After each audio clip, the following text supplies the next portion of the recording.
अवैध तरीके से शराब नशा परोसने वालों पर होगी कार्रवाई।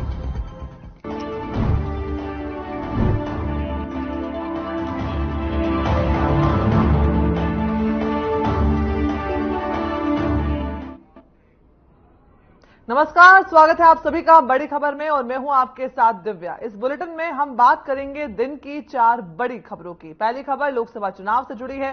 कल चुनाव आयोग लोकसभा चुनाव की तारीखों का ऐलान कर देगा। दूसरी खबर चंडीगढ़ से है, जहां सचिवालय में पूर्व मंत्रियों की नेम प्लेट हटाई गई है। तीसरी खबर कैथल से है, जहां रणदीप सुरजेवाला ने बीजेपी जेजेपी गठबंधन टूटने पर निशाना साधा है। और चौथी बड़ी खबर रेवाड़ी से है, जहां पैसेंजर ट्रेन में शव मिलने से सनसनी फैल गई है।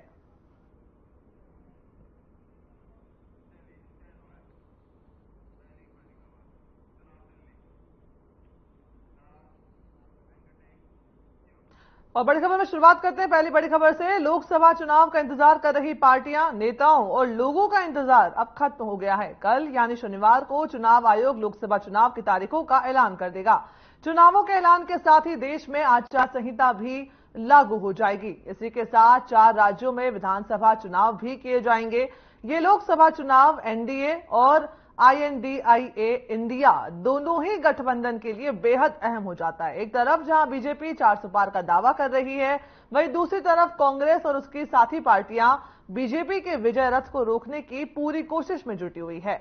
हरियाणा में भी लोकसभा चुनाव काफी अहम होने वाले हैं, क्योंकि हरियाणा में लोकसभा की सीटों के साथ ही प्रदेश सरकार में भी बड़ा फेरबदल देखने को मिला है। एक तरफ जहां बीजेपी हाईकमान ने पूर्व मुख्यमंत्री मनोहर लाल को करनाल से लोकसभा में उतारने का फैसला ले लिया है, वहीं पार्टियां बदल बदल करके बीजेपी में पहुंचे अशोक तंवर को भी सिरसा से सीट देकर के एक बड़ा दांव खेला है। हालांकि हरियाणा में बीजेपी के सभी नेता 10 की 10 लोकसभा सीटें बीजेपी की झोली में डालने का दावा कर रहे हैं। ये पहली बड़ी खबर बता रहे हैं, जहां पर लोकसभा चुनाव का इंतजार खत्म हो गया है। चुनाव आयोग जो है कल तारीखों का ऐलान कर देगा और इसी के साथ आचार संहिता लागू हो जाएगी। ये बड़ी खबर आपको बता रहे हैं, जहां पर लोकसभा चुनाव का इंतजार कर रही पार्टियां, नेताओं और लोगों का इंतजार अब खत्म होने वाला है। चुनाव आयोग लोकसभा चुनाव की तारीखों का कल शनिवार को ऐलान करने वाली है। चुनावों के ऐलान के साथ ही देश भर में आचार संहिता लागू हो जाएगी। ये बड़ी खबर बता रहे हैं आपको, जहां पर लोकसभा चुनाव की तारीखों का ऐलान शनिवार को यानी कि कल होने वाला है और इसी के साथ लोकसभा चुनाव का इंतजार खत्म होने वाला है। चुनाव की जो तारीखें हैं वो कल सभी के सामने होंगी। चुनाव आयोग का ये कहना, कल जो है सामने आएंगी चुनाव की तारीखें। बता दें कि लोकसभा चुनाव एनडीए और इंडिया दोनों ही गठबंधन के लिए काफी महत्वपूर्ण हो जाता है। भारतीय जनता पार्टी जहां पर 400 पार का दावा कर रही है और दूसरी तरफ कांग्रेस और उसकी साथी पार्टियां भी बीजेपी के विजय रथ को रोकने की पूरी कोशिश कर रही है। हरियाणा में भी जो है लोकसभा चुनाव बेहद माहौल है वो गरमाने लगेगा। हालांकि देश की कई पार्टियों ने अपने प्रत्याशियों को उतारने की सिलसिला भी जो है शुरू कर दिया, लेकिन जो पार्टियां अभी तक किसी तरह का सिलसिला जो है शुरू नहीं कर पाई है, उनमें भी जो तेजी आएगी और आने वाले एक हफ्ते के दौरान जो है वो पार्टियां अपने अपने प्रत्याशी घोषित कर देंगी। इन चुनाव में सबसे अहम बात ये रहने वाली है कि चुनाव कितने चरण में होता है, उसी के हिसाब से कहीं ना कहीं राजनीतिक पार्टियां जो है अपनी जो है वो रणनीति बनाएंगे। उसके बाद जो मैनिफेस्टो का काम पार्टियों में धीरे धीरे चल रहा था, शायद अब उम्मीद करते हैं अगले 15 दिन के दौरान जो है पार्टियों की जो है मैनिफेस्टो भी कहीं ना कहीं जो है घोषित हो जाएंगे। बहरहाल अब सिर्फ इंतजार इस बात का है कि किस राज्य को किस चरण में जो है वो मौका मिलता है, वहां की जनता कब अपना चुनाव जो है वोट डालती है। जी बिल्कुल, ऊपी आपने जानकारी दी कि चुनाव की तारीखों के ऐलान के साथ ही देश में आचार संहिता लागू हो जाएगी। तो ऐसे में पार्टियों पर क्या क्या प्रतिबंध जो है वो लागू हो जाएंगे? देखिए दिव्या, अगर हम पार्टियों की बात करें तो पार्टियों के पास सरकारी धन का उपयोग जो है वो चुनाव प्रचार में नहीं किया जा सकता। कोई भी MLA या सरकार का मंत्री या किसी भी राजनीतिक पर्पज से आप सरकारी परिसर और सरकारी जगह का और सरकारी सुविधाओं का इस्तेमाल नहीं कर सकते। वर्तमान में ऐसा होता था कि मंत्री महोदय किसी शहर में जाते थे तो वो उसी शहर के रेस्ट हाउस या सरकारी बिल्डिंग के अंदर ही जो है वो पब्लिक मीटिंग भी कर लेते थे, लेकिन अब किसी भी तरह की पब्लिक मीटिंग सरकारी उसके अंदर करनी जो है मना होगी। और कल ही से जो चुनाव आयोग है वो सोशल मीडिया पे भी नजर रखने शुरू कर देगा, क्योंकि आचार संहिता लागू होने के बाद अगर कोई ये कहता है कि मुझे तो 10 तारीख को जो है वो 10 मई को प्रत्याशी बनाएगा, तो आचार संहिता 15 को लगी थी। इस दौरान मैंने सोशल मीडिया पर जो भी प्रचार किया वो जो है मेरे चुनावी खर्चे में रहेगा, तो ऐसा बिल्कुल नहीं है। की मॉनिटरिंग की जाएगी चुनाव आयोग। इसके अलावा सोशल मीडिया अकाउंट्स को जो वो खंगालेगा। साथ ही चुनाव आयोग जो है वो लोगों में अवेयरनेस भी कहीं ना कहीं बढ़ाएगा। राजनीतिक दल किसी भी सूरत में अब सरकारी सुविधा का उपभोग नहीं कर सकेंगे। अब तक वो एमएलए होटल में या किसी भी सरकारी संस्थान में होटल में रुक जाते थे, तो उसके ऊपर पूरी तरीके से जो है वो रोक रहेगी। साथ ही किसी भी तरह का तथ्यहीन बयान करना या विपक्ष की तरफ से कोई ऐसा बयान देना जो मर्यादा के खिलाफ है, तो उनके ऊपर भी चुनाव आयोग को जो है कार्रवाई करना का हक होगा। वहीं अगर हम बात करें सरकार की तरफ से इस दौरान किसी भी तरह की कोई घोषणा जो वो नहीं की जाएगी। सरकार मात्र अपनी अब तक की गई जितने भी घोषणाएं हैं उनके ऊपर ही जो है लोगों के बीच में जाकर अपना जो है वो गुणगान करेगी और उसके आधार पर जो है वोट लेगी। लेकिन सरकार अगर किसी भी तरह की नई घोषणा करती है तो वो मॉडल कोड ऑफ कंडक्ट जो चुनाव आयोग द्वारा लगाई जाती है उसका उल्लंघन माना जाता है। और ऐसे मामलों में जो है वो कहीं ना कहीं जो है वो उनके ऊपर जो है वो पब्लिक रिप्रेजेंटेटिव एक्ट के तहत जो है मामला भी पुलिस में दर्ज करवाया जाता है। इसके अलावा अगर हम बाकी तमाम तरह की बातें करें तो हर जगह से जो है वो कहीं ना कहीं चुनाव आयोग की नजर रहेगी। किसी भी तरह की जो है वो नशा तस्करी या फिर हथियारों वगैरह की आवाजाही, इस तरह की किसी भी तरह की कोई घटना जो है वो ना हो, तो इसके तहत के चलते ही जो राष्ट्रीय पार्टियां हैं वो अपना होमवर्क तेज करेंगी। अब ये कह सकते हैं कि जैसी कल आचार संहिता लगेगी, आज ही राजनीतिक पार्टियों में हलचल जो है वो हो गई है। तेजी से अपने अपने काम जो है कहीं ना कहीं आगे बढ़ाने की जो जिन लोगों की विभिन्न तरह की जिम्मेवारी ले गई, मैनिफेस्टो कमेटी की बात करें, कैंपेन कमेटी की बात करें, स्क्रीनिंग कमेटी की बात करें या फिर बाकी रिसर्च कमेटी की बात करें, तो जितने भी तरह के काम वो कर रहे थे उनमें बिल्कुल ओपी चुनाव की तारीखों का कल जो है उसकी घोषणा होने वाली है और इसी के साथ आचार संहिता लागू हो जाएगी। जैसा कि आपने कहा कि अब सरकारें जो है कोई भी नई घोषणाएं नहीं कर पाएंगी। बहुत बहुत शुक्रिया ओपी हमारे साथ जुड़ने के लिए आपका। और इसी खबर पर हमारे साथ जुड़ गए हैं वंदना पोखले जी, बीजेपी के प्रवक्ता हैं। मैम आपका बहुत बहुत स्वागत है। तो कल चुनाव की तारीखों का ऐलान होने वाला है, क्या कुछ कहेंगे इसको लेकर के? देखिए, मैं कहूंगी कि कल इलेक्शन कमीशन ने प्रेस कॉन्फ्रेंस बुलाई है और क्योंकि चुनाव दरवाजे खड़े हैं तो यही उम्मीद है कि आचार संहिता जो है कल लागू हो जाएगी और उसकी पूरी तैयारी मेरी पार्टी के द्वारा कर ली गई है। हमने 6 टिकट जो है वो अनाउंस कर दी हैं, बाकी टिकट भी जल्दी अनाउंस हो जाएंगे। लोकतंत्र का सबसे बड़ा त्योहार है चुनाव और जो सरकार की सेवा करती है वो बार बार चुनी जाती है। और यहाँ पर बात नरेंद्र मोदी जी की हो रही है, तो जिस प्रकार से जनता का विश्वास उनमें है, जनता अपना प्यार जिस तरह से उनमें दिखा रही है, तो बहुत क्लियर ये दिखता है कि हमने अपना एक एम रखा है 370 पार जो है और 400 एनडीए की सीट वो हम अचीव करेंगे। साथ में अगर मैं हरियाणा की बात करूँ तो हरियाणा में भी हम 10 की 10 सीटें जो है वो जीतने का काम करेंगे, क्योंकि जनता के लिए काम किया है और जो जनता है वो अपना जो प्यार है वो भारतीय जनता पार्टी के लिए दिखा रही है। अगर मैं कंपैरिजन भी करना चाहूँ बाकी पार्टियों से, तो आप देखेंगे कि बाकी पार्टी कहीं पर भी अपनी टिकट अनाउंस नहीं कर पाई है। कांग्रेस की अगर बात करें तो हरियाणा में उनकी कोई टिकट अनाउंस नहीं हुई है। बाकी पार्टी की सिचुएशन कुछ ना कुछ इसी तरह है कि उनके जो लीडर्स हैं वो चुनाव लड़ने से भी घबरा रहे हैं। किसी कदम जी बिल्कुल वंदना जी बने रहिए हमारे साथ में। आपका जो सवाल है वो ले लेते हैं। केवल ढींगरा जी हमारे साथ जुड़ गए हैं, कांग्रेस के प्रवक्ता हैं। सर बहुत बहुत स्वागत है आपका बड़ी खबर में।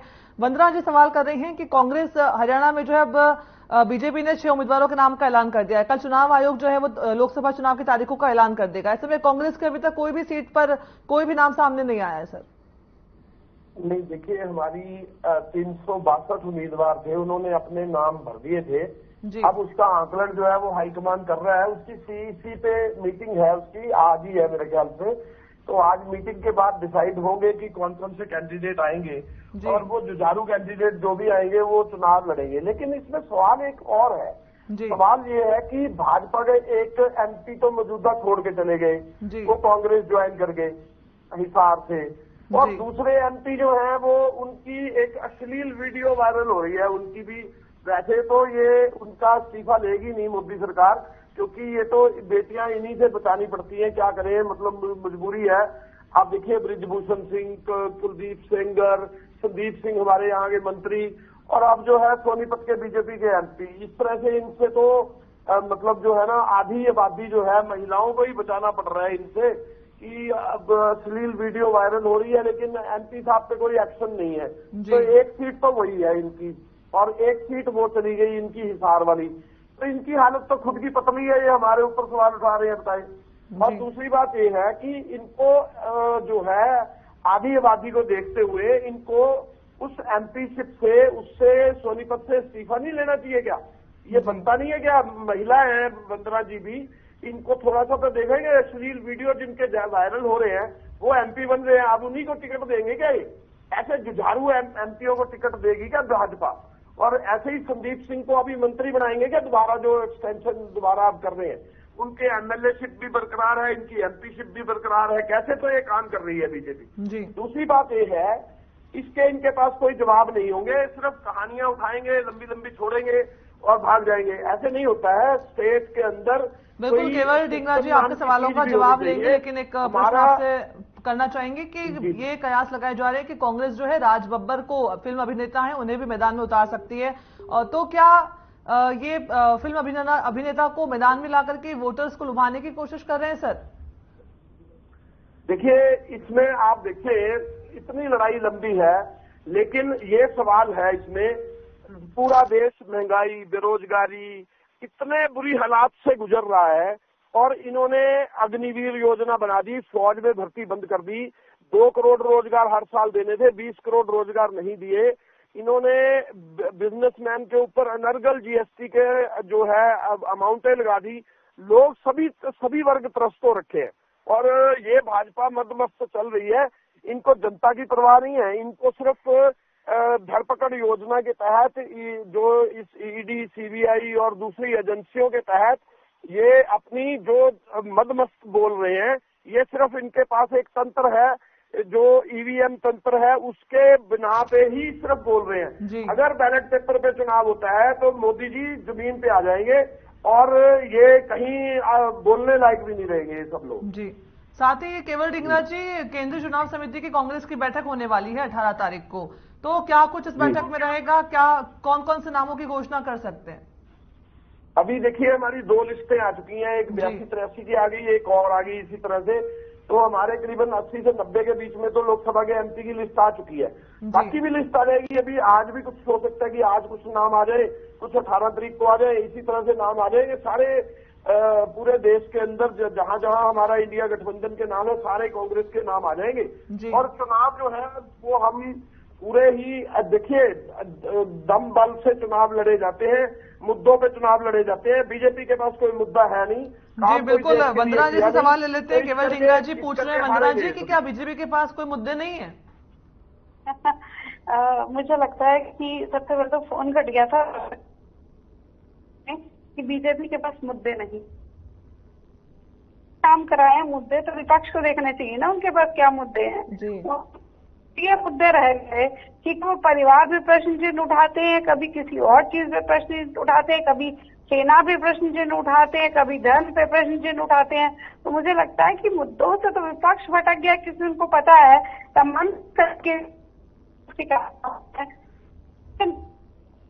ये देखिए विकास की बेकार रह रही है, आप इंफ्रास्ट्रक्चर की बात कर लीजिए, या आप स्कूलों कॉलेजेस की कर लीजिए, कर लीजिए, या कोई भी ऐसा एरिया, रेल मार्ग की बात कर लीजिए या हवाई मार्ग की बात कर लीजिए, ऐसी कोई जगह नहीं है जहाँ पर डेवलपमेंट नहीं हो रही है। वर्गों में आप किसानों की बात कर लीजिए, आप महिलाओं की, युवाओं के लिए, हर एक वर्ग के लिए अच्छे काम जो है वो मेरी सरकार नहीं कर रही है। तो मुद्दे जो है, मुझे लगता है कि जिस विषय पे जाएंगे जवाब इनको मिलेगा, लेकिन जवाब एक और मिलेगा इनको। जी बिल्कुल, वो जनता से मिलने वाला है। और साथ ही भारतीय जनता पार्टी ने सिरसा से अशोक तंवर पर जो है वो भरोसा जताया। क्या लगता है आपको कि पार्टी बदल करके बीजेपी में पहुंचे अशोक तंवर जीत दिला पाएंगे पार्टी को? और साथ ही जो बची हुई 4 सीटें हैं उन पर जो है अभी तक घोषणा क्यों नहीं की गई है नामों की? देखिए, जहाँ तक आप अशोक तंवर जी की बात कर रहे हैं, सबसे पहली बात, हमारी जो जब चुनाव लड़ते हैं तो हमारा प्रत्याशी कमल का फूल होता है जी। तो जिसको योग्य समझा जाता है उसी को हाईकमान जो है वो टिकट देती है जी। और पूरी भारतीय जनता पार्टी संगठित रूप से चुनाव लड़ती है जी। तो यहाँ पर भारतीय जनता पार्टी को जो सही लगा है वो उसी डायरेक्शन की तरफ बढ़ रही है। जहाँ तक आप कह रहे हैं कि बाकी की चार्ज पे क्यों नहीं अनाउंस हुआ, तो आप देखेंगे कि लिस्ट आ रही है और हम तो फिर भी बेहतर सिचुएशन में, हालांकि मैं इस पर कोई क्वेश्चन मार्क नहीं कर रही कांग्रेस की तरफ से। मैंने एक बार भी कहा कि जो टिकट अनाउंसमेंट में देर हो रही है, जल्दी हो रही है, मैं तो कह रही हूँ मना कर रहे हैं, वो तो चुनाव लड़ने से मना कर रहे हैं। तो हो सकता है कि कांग्रेस की भी जो लिस्ट है वो जल्दी आ जाए, लेकिन जिस प्रकार से चुनाव लड़ने के लिए मना कर रहे हैं तो इनके लिए फिलहाल सिचुएशन ऐसी हो रही है कि किसको लड़वाएं, क्या करें, क्योंकि सामने से कैंडिडेट मना करे जा रहे हैं। बिल्कुल वंदना पोखले जी, जल्द जो है बीजेपी की लिस्ट भी जारी हो जाएगी, बचे हुए उम्मीदवारों के नाम सामने होंगे, कांग्रेस की लिस्ट भी हमारे सामने होंगी। बहुत बहुत शुक्रिया वंदना पोखले जी और केवल ढींगरा जी, आप दोनों का हमारे साथ जुड़ने के लिए।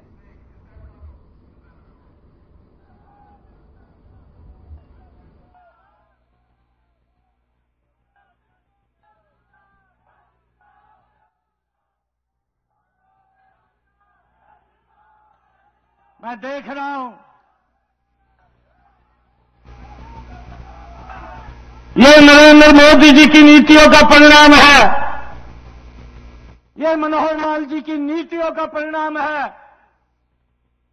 आज मैं जब देखता हूं कि हरियाणा के अंदर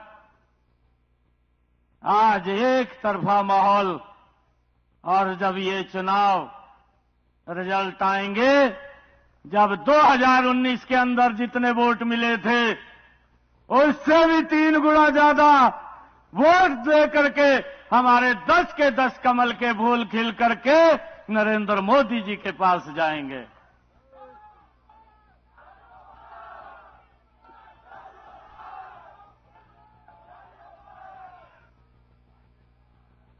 आज एक बात मैं ये कहना चाहता हूं,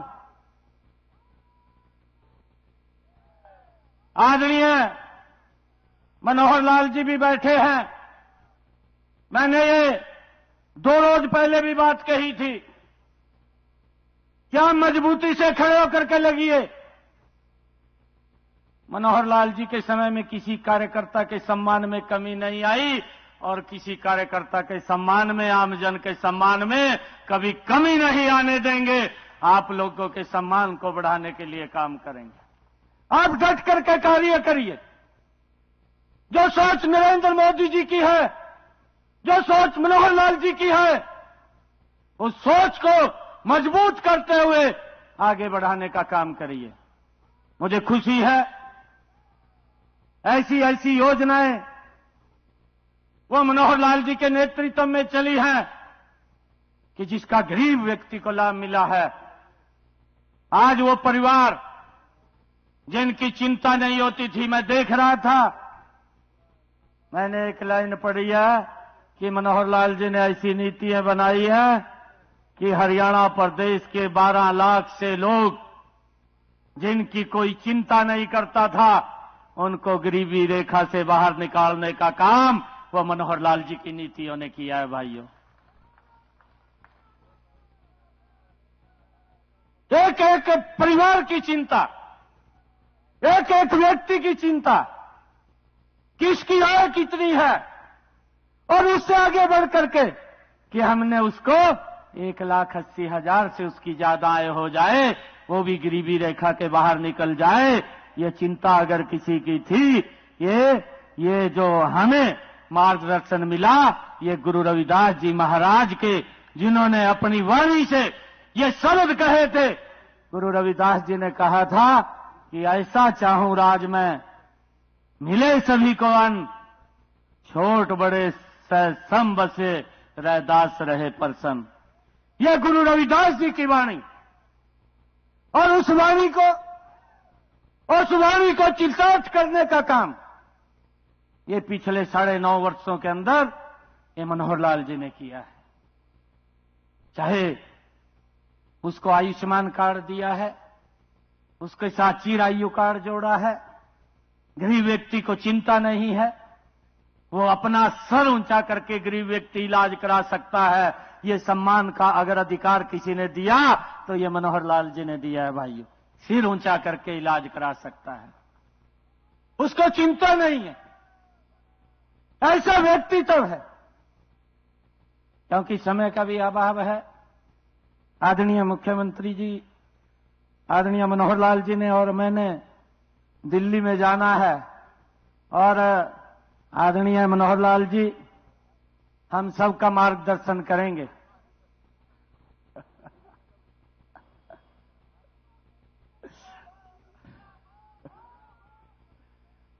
और आज एक बात और कह रहा हूं मैं, जो रास्ता गुरु रविदास जी महाराज ने दिखाया,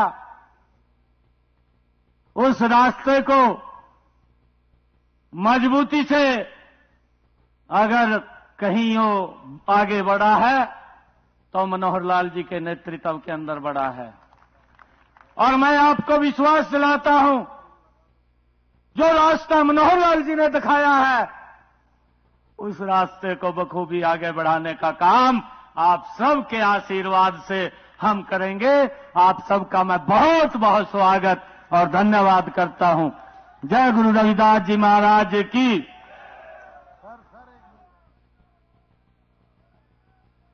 धन्यवाद मान्यवर मुख्यमंत्री महोदय, आपने जिस प्रकार से अपने आत्मीयता के भाव प्रकट किए। बैठिएगा 2 मिनट के लिए, अभी बैठिएगा आप। जिस प्रकार से सभी व्यंजन जब हम खा लेते हैं, उसके बाद जो स्वीट डिश दी जा रही है, उस स्वीट डिश के इंतजार में रहिएगा आप। आपने कहा कि आज के इस परिवेश में सब आपको अख्तियार है सभी कुछ आपका, सेवक तो पहरेदार है। आपके ये भाव निश्चित रूप से बहुत ही कारगर सिद्ध होंगे। तो कुरुक्षेत्र के उमरा गांव से मुख्यमंत्री नायब सिंह सैनी को आप सुन रहे थे, जहां पर उन्होंने गुरु रविदास स्मारक भूमि का पूजन किया, स्मारक का भूमि पूजन किया, और साथ ही पूर्व मुख्यमंत्री मनोहर लाल सरकार का आभार जताया और कहा कि हरियाणा प्रदेश वासियों के उन्होंने अनेक विकास कार्य किए हैं और अब मुख्यमंत्री नायब सैनी ने कमान संभाली है और वो भी विकास कार्यों में लगातार प्रदेश के नए कीर्तिमान गढ़ेंगे। बड़ी खबर में फिलहाल इतना ही, मुझे दीजिए इजाजत, नमस्कार।